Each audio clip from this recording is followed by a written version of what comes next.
Hello and welcome back to awtoolbox.com. My name is Glenn Keller, and in this series, what we are going to be doing is installing Teamcenter 2412.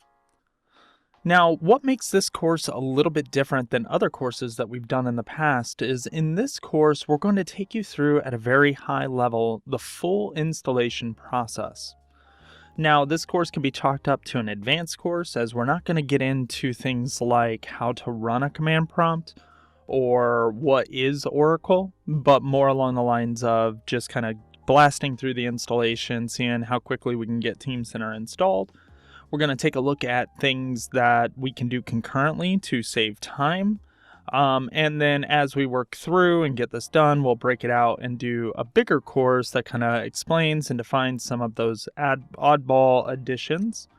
A lot of the command prompt type instructions and the prerequisite type instructions are going to be inside of our related blog posts, because those will vary from environment to environment, whether or not you're doing C++, whether you're doing Java development, whether you're doing an installation on Linux or Windows. So those variations are going to be broken out in this one, and we're going to focus just on the Teamcenter installation. Now in here, you're going to see inside of the AW Toolbox website, when you go to Learning Center, you'll be able to see the 2412 information, and at the end of the course, we'll show you kind of where that's beginning to get published. If we come in, we have an Amazon instance. Thank you, Amazon, for hosting. And we have already installed a few prerequisites that we absolutely have to have. Now, that brings up a good point.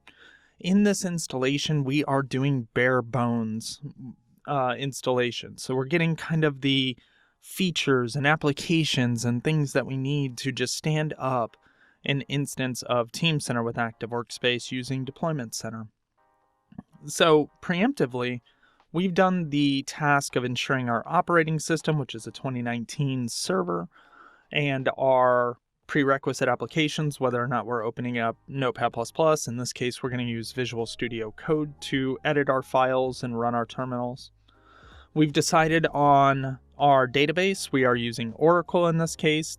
Feel free to take a look at our other videos on setting up MS SQL. And as we go through that, we'll make little pointers or notes that are related to where you might want to break from what we're doing in the video if you have Microsoft SQL, but there isn't that much.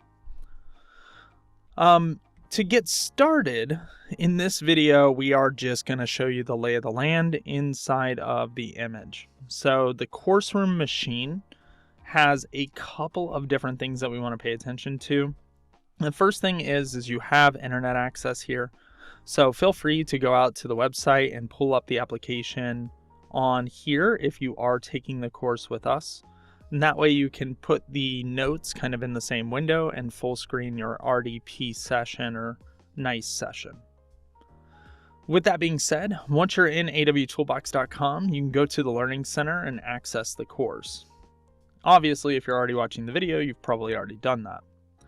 Now, a couple of things that are installed on the machine preemptively is Microsoft Visual Studio Code. Now, this editor is fantastic. It's free to use. It's provided here on this link, and I'll include the link in the course information, but basically you just need the latest editor here, and Visual Studio Code is going to be that editor. So I'm going to use this pretty much for all command line actions as well as for editing all my files. Basically, you open it up, you get a welcome screen. You can open up a folder so that you have a nice little hierarchy on the left-hand side, an editor on the right-hand side.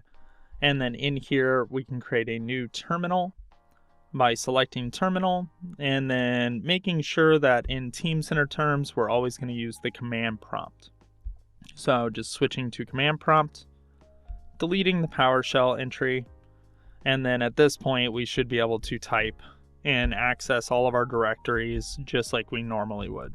So if I do dir, I can see those directories.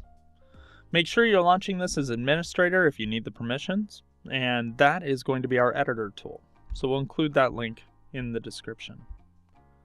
In addition to that, we have already come in and installed Java. So I've got links to Timirin, Azul or Zulu, and then OpenJDK from Amazon Corretto. And these are the three that are kind of supported through the hardware matrix.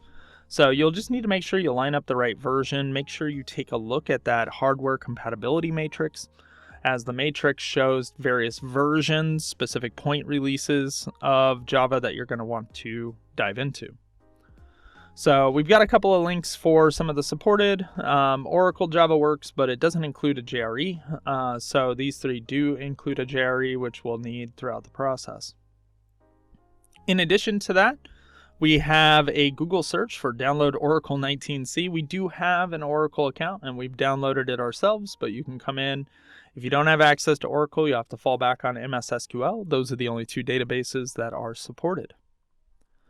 At this point, if I come down, I also have installed the Visual Studio, Microsoft Visual C++ redistributables. Always have a hard time saying that. Latest supported downloads. And you can come in here. I've already preemptively added, if I go into add remove features. So I've just kind of downloaded this and installed it. If you don't do that, you'll get kind of errors when you do your deployments. You won't see them until you're installing Teamcenter. But if I come into add remove features, I'll be able to take a look and see what I have installed. And if I just do a Microsoft and scroll down, you can see I've got 2015 to 2022. I've also got a tool that's running on this box called Zoom It. You'll see this throughout the demonstrations. I'll use it to draw arrows and boxes and more arrows and change the color. So this cool little tool runs down in my task menu. It's right here. And if I do options on it, you'll see that I have zoom abilities, draw abilities, and different toggles I can use. I use Control 2, which activates the tool. So if you have questions about what tool I'm using, that is it. And Microsoft makes it free for us, so this is a great tool. All right. So the only other thing I kind of want to point out here is in this installation, we are focusing in on the Teamcenter aspects of the install. So for Oracle, we have preemptively already installed the Oracle server component. That's the only component we've installed. It gives us this GUI interface for Oracle, which gives us our net configuration assistant, which is for the listener, and the database configuration assistant, which is for the database. Installing the server itself, there really isn't a nuance to it. So if you are installing the Oracle server, we've put ours in C apps Oracle, and then we've placed our software media that we downloaded into this software folder. And if I scroll to the bottom, there's a setup application. So basically you run this there, you pick a location that you're going to put it. I like to put it in that CApps Oracle and then have my server folder for the install and then the software folder for this media. And then you get the installation. It runs for about 10 minutes. For MS SQL, you'll install MS SQL. Just make sure you set up mix mode for authentication. It's one of the prerequisites, and you'll get some back and forth on whether or not it works or not if you don't do that. There are scripts that we'll talk about. So inside of the software for Oracle, there's an assistance DBCA folder with a templates directory. And I have always traditionally copied the templates provided by Siemens to this folder so that when I run through the Oracle install, I can use and populate everything that needs to be there except for the data, and then use the installation to just populate the data. It seems to make the install run a little bit quicker. It's also the way that's more consistent in my mind. So that's the method we're going to use. Now, you'll have to get that data from another location. So in here, what we're going to do is we're just going to go ahead and update the database here in the next video. We'll get those templates, we'll pull it over to Oracle, and then we'll get started with the Oracle installation. Then once we get the Oracle installation done, that takes a little bit of time to run, and we'll go ahead and install Deployment Center at the end of that. So we hope you enjoy this Teamcenter installation course. We're going to get started with it in the next lesson or video. Feel free to follow along inside of your own image or this image. Everything in it will be kind of tuned to a VM installation or a single box installation you would use to support your customer, or that you need to use to begin an installation to then break that out and distribute it to more of a distributed installation with multiple servers. Now that you have an understanding of what's installed on the box, just note that we also have this browser. Usually browsers go to the wayside, but we have Google Chrome as our primary browser. You could also use Edge or Safari.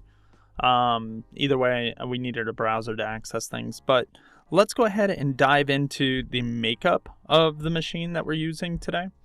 So this machine is basically just an Amazon build. It is an extra large. So we've got a little bit of specs on it. So if we come into my computer, go to system first. So you can see I've got 16 gig of RAM. I've got a Xeon processor. I've got this all on the box, and then if I come into the space that I've got on the box, you can see I've got roughly 196 gigs free after the prerequisite installs. And then in addition to that, I've already preemptively downloaded a couple of things. So as you're going into the install, I've created the Siemens folder.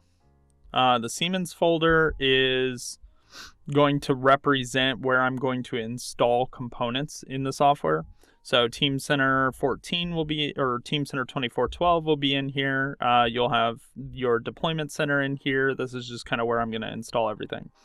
Trying to stay away from spaces in my paths, though you can install with spaces and like program files. I just avoid it. I've got my Zuma install here, and then I've also got Wildfly. Now, this is currently installed as a service, but I'm going to take you through the installation for this one. We also have a blog post on how to set it up, so feel free to check it out. It's got a basic deployment in it. We'll be putting our WAR files that we generate in the deploy in this location. Now, you could also use Tomcat. Just note that WebLogic is no longer supported in 2412. In the media folder, we have a Siemens folder, just in case we have media that we need that is not Siemens related. And then in the Siemens folder, we have a couple of different things. So first of all, the test data. This data is something we're going to use to test out visualization and indexing, and then use it in our using courses to really kind of ramp up the using courses a little bit with some real data.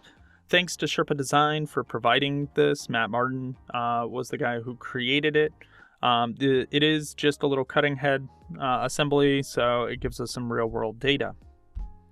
In addition to that, we have our software folder. So the software folder has this TC 2412 WinTick64 folder that we've extracted. Now, we got this from the Siemens Support Center. We went into downloads, found the version of the software we needed, and downloaded it.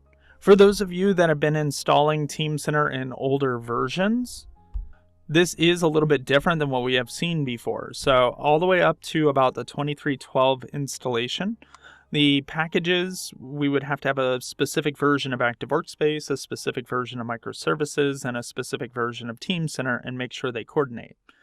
No longer is that the case. We have one big package, and you may have an additional package for like a 0.002 patch kit. So all we've done here is we've extracted it to the software location. We want to make sure that the software in this directory is only going to be Teamcenter software. So map a drive, anything like that will work as long as you have a local pointer to it. If we come into it, you'll see that we have our deployment center in the install folder. So deployment center is here, and that's what we're going to be using to install Teamcenter here. In addition to that, Active Workspace is built in, and so is microservices. If you were updating the database, the TC folder still contains the DB scripts. And if you're running MS SQL, you'll just create a copy of this one and update the values inside of it. We'll run through that in the next video. And then if you're running Oracle, you have the Oracle templates, but we're going to create an additional set of templates in there and copy those templates into our Oracle instance to create a Teamcenter instance. So all the media is in this one folder inside of this apps, media, Siemens software 2412. If I come down to the media location again, the additional applications that are in here are the Teamcenter Journal Workbench application, which allows me to dissect performance journal files and tell me kind of how fast the operation ran, or it'll tell me specific SOA calls that may have failed. So it's a good analysis tool. The help server, which we'll need for the online help documentation to get a local copy of it. We also have the VC redistributables. So we've already installed these, but we've got the media here. If I come back out, the reference documents contain the Teamcenter deployment reference architecture. This is a guide that kind of sets up the architecture for a high and low yield system. So whether or not you're setting up a fully distributed environment, or if you are setting up a VM box with everything installed on one, it'll tell you all the ports, paths, connections, and really get into the nitty-gritty of how the architecture is defined. And then we have the 2412 documentation that gets deployed onto the help server that we just put. Now, if you are renting the box from AW Toolbox, just note that the deployment reference architecture guide is only available through the Siemens paywall. So this won't be on the box, but we do have it here for reference for us. If I come down to that's pretty much all the folders in there. And then the last thing is where Java was actually installed. So in our system, we have a Java installation right here. So C program files, you can put it in apps, but when I get in here, this is the key. So in a lot of systems, when customers are deploying in a system that has to keep Java latest and greatest, Java will update occasionally to keep to the latest patch, especially in like a DoD environment. So the one key goal here, if you're maintaining a software at a larger corporation like that and don't have a lot of control, is to standardize the location of Java. So make sure that Java is just JDK or JRE, and then no matter the patch. And that way, when the patch process happens, it doesn't change the path to Java. That is the big consideration.